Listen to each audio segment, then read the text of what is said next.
Hey there, I'm Spencer Hughes, and nice to meet you. Chances are some of you are hearing my voice for the very first time, and this is what I sound like at the crack of dawn.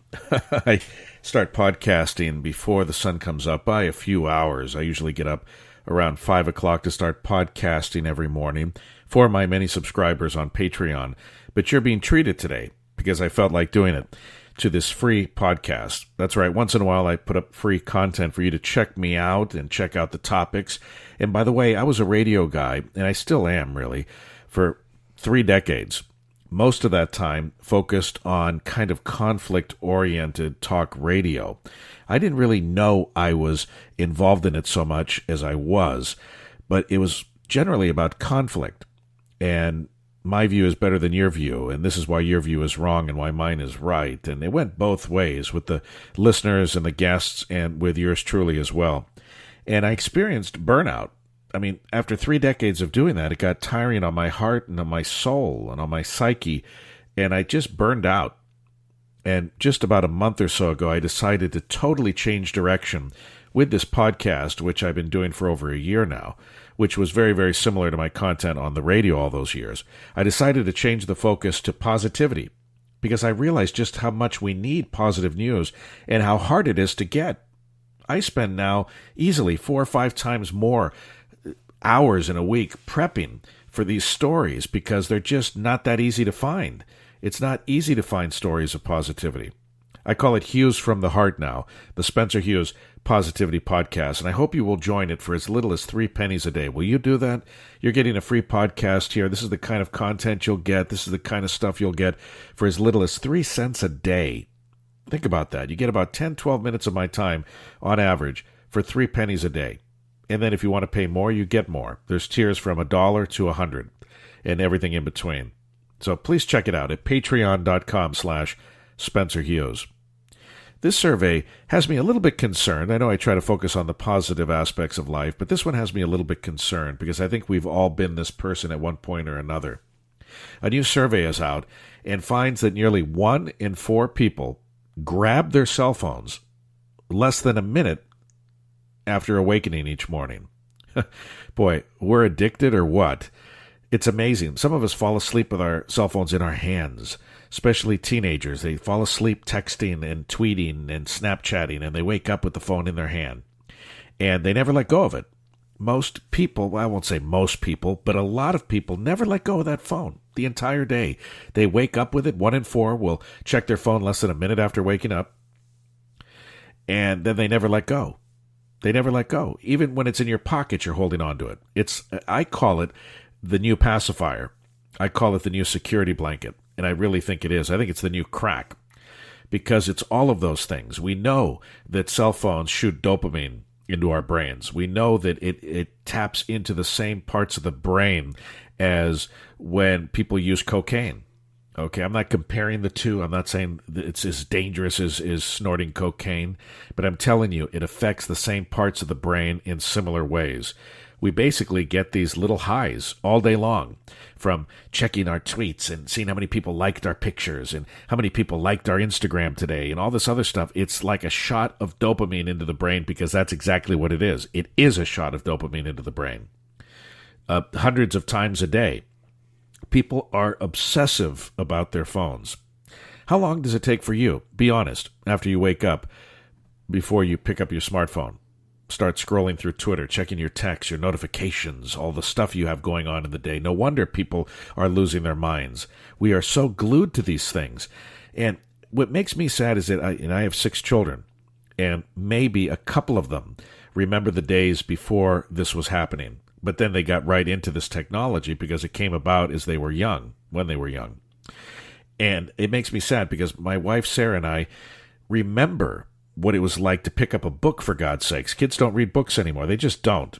Maybe your kids do, and you're lucky if they do, but kids don't read anymore because they're always on their damn phones. Why would they read a book? Why would they read Charles Dickens or John Steinbeck when they've got Twitter and they've got Snapchat, right? I mean, why would they read any books? Why would they learn anything by reading or by doing other things other than being glued to a phone and texting their friends? It's very, very addictive. I think it's very disheartening because it takes away from everything else. think about this. All the people who have given up their cell phones for a month, 6 months, some people have done it for a year, they come back, and every single one of them, not one of them has ever come back and said, you know what, that was the dumbest thing I ever did. I'll never do that again. All of them come back and say, wow, I actually took a walk in a forest today. I actually read a book. I actually looked my spouse in the eye for once, and we had a conversation at dinner. We actually spent more family time together. We pulled out the board games, and we actually laughed and had fun as a family instead of everybody sitting on the couch in their own little world. So there are very many positives to technology. I'm not going to lie to you. My podcast rests on technology. I mean, it really does. It depends on technology. I use technology. I'm using it right now in front of my iMac, all right, doing this podcast. And I use my phone during the day for texting, yes, and for tweeting, yes, and also for show prepping and podcast prepping. All day long, I'm looking for stories that I can use for my positivity podcast. Now, men were more likely to look at their phones before anything else, 27% checking right away when they wake up compared to 20% of women. It polled 1,200 adults across the U.S. to probe the impact of smartphones and other digital devices on the daily lives of consumers. 23% of survey participants overall checked their phones in less than 60 seconds after waking up. Another 34% wait 5 or 10 minutes. Wow, they've got some willpower, huh? 6% wait at least 2 hours. So obviously the minority of people. Kevin Hazley, head of product at Root Metrics by IHS Market, tells studyfinds.org, to say Americans are dependent on their cell phones is an understatement. For many of us, smartphones are the first thing we pick up before starting the day. Beyond this, mobile devices even give us a sense of security, with the majority of Americans saying they felt unsafe when in dead zones. 47% say they felt unsafe when they can't get a cell phone signal. Women far more likely to feel jittery after losing service. 52% admitted they'd be nervous in a dead zone, compared to 42% of men. Millennials, 6 in 10 believe it's unsafe to be in a dead zone, while only 27% of baby boomers agree. Nearly half of the respondents blame their carrier when they have a poor mobile connection, while 2 in 5, 40%, blame their location for connection issues, for what that is worth. More than half of baby boomers say they spend the majority of their phone time texting, 54%, compared to just a quarter of the millennials. Far more millennials, 40%, use their phones to check social media than the older generation, 19%. The survey was conducted at the end of October. What are your thoughts on this? I think this is something we shouldn't be doing. I think, honestly, in the pony's already out of the barn, as they say, right? The horse is already out of the barn. You'll never get it back in, I don't think. But I'm telling you, I wish if I could have done anything differently as a parent, I would have just kind of tried to tone down the use of cell phones in our family. I mean, I just see it with my own kids. They don't go anywhere without a phone in their hand, whether it's the pantry, whether it's the toilet. If they were waterproof, they'd take them into the shower. They're never without them. They go to bed with them in hand. They wake up with them in hand. And it just makes me sad because it really is like a pacifier. And you know what I notice? I notice this a lot. And I work in the public a lot every day. I don't see babies with pacifiers anymore.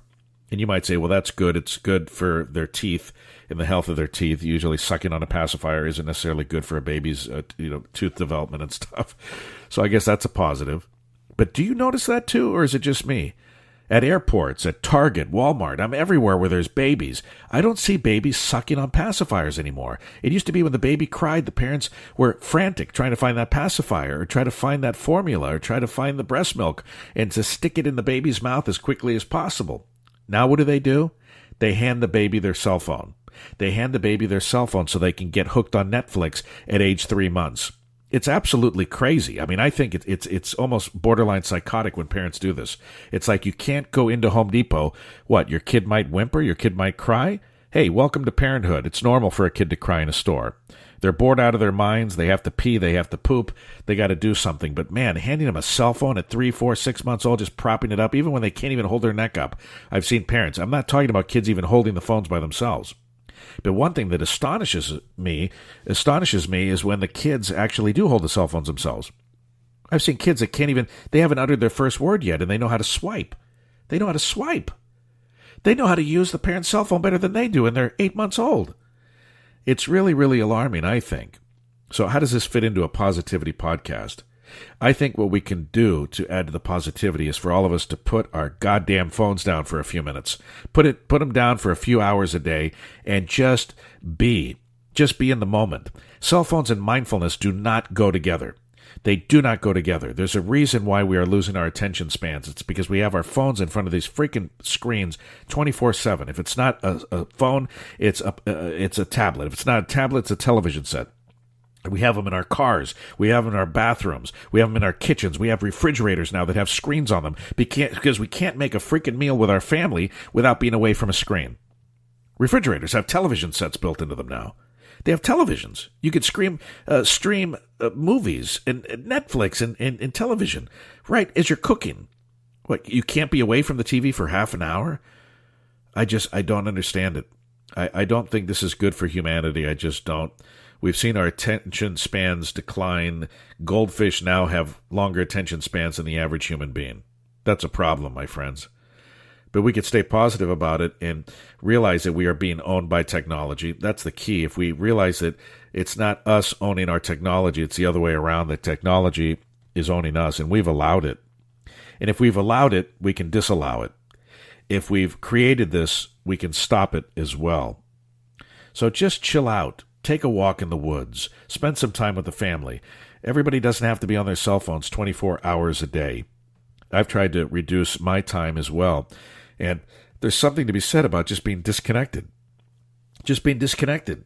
It's okay to not know what breaking news happened in the last 30 seconds. It's okay to be out of touch with your family once in a while. You know what used to happen is everyone would have each other's emergency numbers, right? Like Ward would go off to the old salt mines, and June Cleaver, she needed to get a hold of Ward. She knew the number to dial to get right to his desk.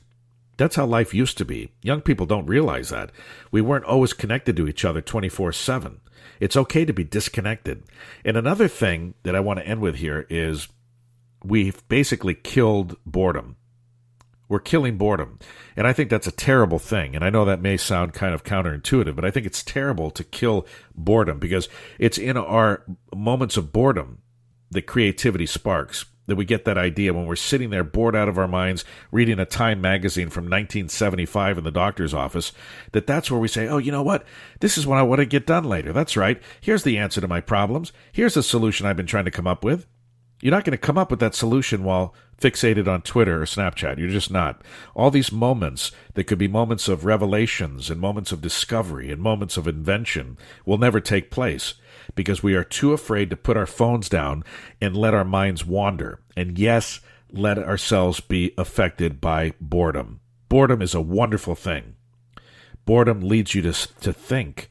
We're never thinking as much as we used to anymore because we have these constant distractions. It's like we're drugging ourselves with constant entertainment, constant news, constant social media. And I think it's coming at a great cost myself. Well, there, I said you get a 10 to 12-minute podcast. You got a 13-minute podcast, and all for free. So, hey, how about you pony up 3 pennies a day and join my podcast every day, 7 days a week? It's called Hughes from the Heart, the Spencer Hughes Positivity Podcast. It always comes from my heart, my friends. It really does.